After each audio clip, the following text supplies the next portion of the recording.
I was kidnapped when I was 13. This is something that was super traumatic for me, but it was never discussed again in my household. I was talking with my mom about it the other night, and she still didn't say much. Thought I would share my thoughts with you all. When I was 13, I got a Dell desktop for school. The internet was fairly new for me back in 2003. AOL and MySpace, Yahoo Messenger, AOL chat rooms, 16FCALI anyone? AOL chat rooms was where I went. I was a shy, overweight kid back then, still shy to this day. But online. Online, I could be anyone. I could say anything. It was amazing. I discovered so many things when I got the internet. If I could be anyone, so could someone else. Thus how I met one 27-year-old man. One night I logged on, the AOL dial-up sound still makes me feel uneasy. I was sitting in my cold, dark kitchen. The computer was here so I could be monitored. It was just me and my mom, though, and she was always working. So no one ever really monitored me. Plus, she had no idea how to use a computer, so I got away with a lot. I was bored, so I hopped into an AOL chat room. Lurked for a bit, then 15F here. I was really 13, but saying I was 15 made me feel so much more mature. Private message incoming. Hey, my name is Rob, where you from? And that's how it started. I told him where I was from, that I was in high school, which wasn't a lie. My school was from 7th to 12th grade. You? 19/M/NY. Oh man, was it cool to be talking to an older guy. And boy, was he cute. Honestly, I don't really remember much. Maybe I blanked it out, maybe my memory is just shot. I do remember emails back and forth, the occasional phone call. I remember finding out he was talking to another girl and I wanted to break things off, but he begged and pleaded until I caved. Then the let's meet. I was nervous. He had never asked for a picture, had never really asked for much from me, just the emails back and forth, a phone call a day. But somehow he made me feel safe, made me feel wanted, cared for. He drove from New York to West Virginia one day. My mom worked right beside my house, so he parked about a quarter mile away and took the back alley to enter my house. My friend was with me when he showed up, but was scared when she seen him and ran out the back door. I maybe should have taken a hint from that, but I just stood on the back porch with my head down. Was given a hug as he led me inside. Not 5 minutes after being there, sitting on the couch did he move things further, then further even into my bedroom. I won't get into the details on what happened next. I assume most can guess. After that, he left, with instructions to get in his car after I get off the school bus and we will go on a date. I had no idea where he was staying. I lived extremely far in the country, an hour's drive from the closest hotel. The next day, I get ready for school, ride the bus for the 45-minute drive, and as soon as I hop off in the school parking lot, I get directly into his car. No one noticed. No one said anything. We drive around, never go on a date. He just finds different places to park so that he can use me. I notice a photo of another young girl, 15 or 16, in the visor of his car. Question him. Believe when he tells me it's his cousin. Believe when I question why his hairline is receding so much. Believe him when he tells me I can't see his driver's license because he left it in the hotel. Believed him when he said he loved me. I get dropped back off at school. Super sad that he was going back home. With promises he will call. Again, everything feels very fuzzy. I can't remember many emotions from this time. I do remember that a few days later, my mom says she found out I skipped school with a man. That I was never to see him again. And that was that. I do remember sending an email. I do remember a late-night phone call. I do remember saying, I wish I could just live with you. I remember him suggesting to come get me. I remember saying, okay. Days later, by the time he made the drive again, I was feeling iffy about leaving my mom. I loved her after all. I didn't think things through. I didn't put much thought into anything really. Packed a few clothes in a suitcase. Forgot all underwear. That is one of my sharpest memories. I felt bad that he drove 8 hours to get me, so I left in the middle of the night. Got in the car to him and his cousin. He got in the back seat with me. Proceeded to have sex with me while his cousin drove. Then get back in the front seat. This happened a few times between my home and his. The drive took forever. I had nothing to drink. Was offered nothing when they got something. They stopped to nap at a rest stop, and I attempted to call my mom, which was disabled on our phone. I dug around for some change to get something to drink, but couldn't afford anything in the convenience store, so I drank out of the truck stop sink. Hours later, we park a block away from his house while he runs to get something.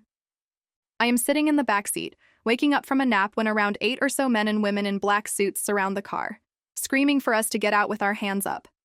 My first 10 minutes in NY and I am already being robbed. I am terrified. I get out and a man pulls me over to the curb while the other officers force his cousin onto the ground. All the while they are asking my name and age. telling me to tell his cousin my age. I am put in the back of an unmarked car, driven to the NYPD, past reporters, cameras, news trucks, snuck into the back of the station, where I see Rob in handcuffs for the last time. And for in love, 14-year-old me, this is devastating. I am taken into a room and questioned for hours. I am then taken to the hospital. Then a hotel where a nice woman brings me Taco Bell and stays with me as I fall asleep. The next day, 2 FBI officers escort me home on a plane, where I get off and where I am greeted by police officers, my mother, and a horde of news reporters. I later found out that when my mom reported me missing, the police didn't want to do much. They didn't even take the picture of me. She had his license plate number. She remembers seeing his car parked by the road that first meeting. She took note since it was an out-of-state car. Thanks to her being vigilant, I do find this is the only reason I am alive today. The police said they would look into it, but that wasn't enough for my mom. She contacted a family friend who in turn contacted the governor of West Virginia, who in turn made the police look further into it. After they ran the license number, looked into the man, found out who he was. That was when they issued an Amber Alert, noting that I was in extreme danger. My cousin told my mom that he looked at Rob's rap sheet and it was a mile long, but wouldn't tell my mother what was on it, for fear of scaring her more. I never went to court. I never went to any hearings. But I did fall into a horrible depression. My friends' parents wouldn't let them hang out with me. People spray-painted slut on my locker at school. I had no friends, but most of all, I thought a man was in prison for loving me. When I learned he got sentenced to 10 years in prison, which he served every year of, I became deeply troubled. I was in and out of the mental hospital for self-harm for years, on a slew of depression medication. Psychiatrists never talked to me about anything. I had to process it all myself. My teenage years were better, though. I transferred schools, made best friends, graduated. But still in the back of my mind, I felt that I was the reason a man lost 10 years of his life. Until I was told he was let out of prison. A couple of years after he was out, I contacted him on Facebook. At the time, I was around 24 or 25. He told me that if I ever contacted him again, he would kill both me and my mother. That he still knows where I live. I had no idea what he planned to do with me. My mom still says selling me to a sex trafficker. I was told that he had other girls my age he was talking to. Some good things happened because of my kidnapping. Schools all over my state started internet safety education classes. Kids were taught safety. Parents were taught how to keep kids safe. No other girls were taken by this man. So, to the man who ruined so many years of my life, I am 29 now. I am happy, healthy, and I have zero remorse that you are now listed as a level 3 sex offender and that you were in prison for so many years. Story 2. What was she planning to do to me? One time I went to the bar with one of my friends. I had just turned 21, so I haven't been to much bars up to that point. My friend was drinking on the way to the bar, so he was already pretty drunk when we got there. When I sat at the bar, a cute girl came and talked to me and my friend. She said her name was Candace, and I noticed she had really, really bright red hair. I assumed she dyed it. It was pretty, but unnatural.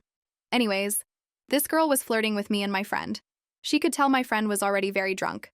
To be honest, I played along like I was drunk already too, since it seemed to be working for my friend. I didn't know if she was just trying to get free drinks, so I told her we didn't have much money. She offered to buy us drinks. She kept buying us drinks, and I started to get confused as to who she liked between me and my friend. My friend went to the bathroom. Before he came back, he was kicked out by the bouncers. He was too drunk. Candace and I went outside with him. She kept telling him to go home with her. He was so out of it he could barely answer her. I told her he was too drunk and that I couldn't let him go anywhere. I didn't want him to wake up hungover in some random house with no car and no idea what happened. Candace kept pushing it, saying that she would take care of him, but I told her no because I had to stay with him. I was more sober than him, he was my responsibility. I told her the only way he was going anywhere was if I tagged along. I assumed she thought that I was jealous or cock-blocking, but my friend could barely stand and lost interest in Candace already at that point. She immediately started flirting with me and offered to get my friend a taxi to drive him home and said we could go to her place alone. At this point, I had a few drinks and I was pretty buzzed, so I agreed.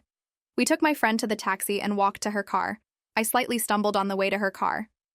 "Wow, you're pretty drunk, huh?" she said, smiling as she held onto my arm. "Yeah," I said. I don't know why, but I just felt slightly shy and anxious. Everything was just happening too easy for me, so I felt uneasy. We got in her car, we drove down the street. "Want to stop at the liquor store and get some more to drink? I'll buy it, so don't worry about paying," she offered. I didn't want to drink any more than I already did. I was already buzzed and wanted to be able to carry myself throughout the rest of the night. Sometimes I made myself look stupid when I'm drunk, so I didn't want to ruin anything with Candace more than I already did earlier with telling her my friend was too drunk. I told her I was already drunk enough, but she insisted. I didn't want to seem lame, so I told her to get me a pint of liquor with some apple juice to chase it. She went in the store and came out with a lot more than just a pint. I assumed she wanted to drink more also, and that's why she got a fifth instead of a pint. On the car ride, we passed the bottle back and forth, but she took tiny sips. I tried to take tiny sips, but she kept passing me the bottle and telling me to drink. I somehow managed to drink all of my apple juice and pretend to drink the bottle by spitting the liquor in the apple juice bottle. I tossed the apple juice bottle full of liquor out the window before she saw it. I didn't want her to know I was acting drunker than I was. She actually believed I was sloppy drunk when I was simply buzzed. I took a couple more sips of liquor and finished the bottle. Throughout the car ride, I called her the wrong name a couple of times to get a reaction out of her. She didn't react to it. She just kept letting me call her Carla without correcting me. For some reason, I thought she lied to me about her name initially. We drove up to her house. I pretended to trip and stumble into her front door. She helped me walk inside by holding me up. She opened her front door, which was unlocked. We walked in her house. She closed her front door and then locked it. I thought that was strange, but assumed she didn't want anyone walking in on us. I told her that I had to use the bathroom. I walked into her bathroom, locked the door, and looked in the mirror. I just felt strange. I felt like something was off.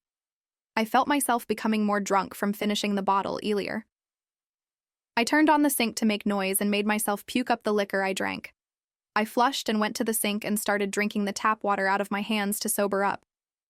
I just didn't want to be drunk, but I still wanted to hook up with Candace, so I wanted to pretend to be drunk. Barely stand up. You do it. Who was she talking to? And do what? I walked out of the bathroom and into the living room. The moment I stepped into the living room, I saw her walking into another room. All I could see was the back of her head, that strange, very bright red hair go into another room. I didn't see her face or anything. I just saw her kind of walk fast into the room. The living room was pretty dark. Hey, where you going? I slurred like I was drunk. She walked back into the dark living room and up to me.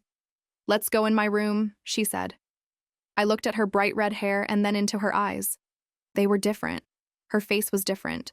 It was another girl with the same hair. That's when I realized. It was another girl with the same wig on. It was a wig the whole time. She had changed it with the girl from earlier for whatever reason. My heart felt like it stopped. But I tried to look like I had no idea it was a different girl. I kind of smiled at her and told her I just needed to use the bathroom one more time and told her sorry I was so drunk.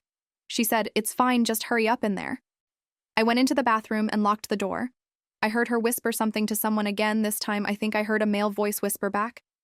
I honestly didn't concentrate on listening to exactly what she said. Something sketchy was going on and I had to get out of that house. I opened the bathroom window and jumped straight out of it and ran faster than I have ever ran in my life. I didn't look behind myself or anything. I just ran through the backyard, jumped the fence, ran through someone else's backyard, hit a road, and ran toward the main road. I kept running down the main road until I saw a 24-hour convenience store. I ran into the store and stood straight at the front of the store in front of the camera. I called a taxi and went home. I try to think what happened that night. What was she, or they, planning that night? Why did she tell me a fake name? Why was she trying to get my friend and I so drunk?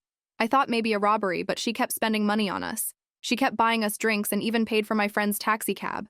And mostly, why did she wear a wig that she gave to another girl to wear? Who was she talking to? What did it mean?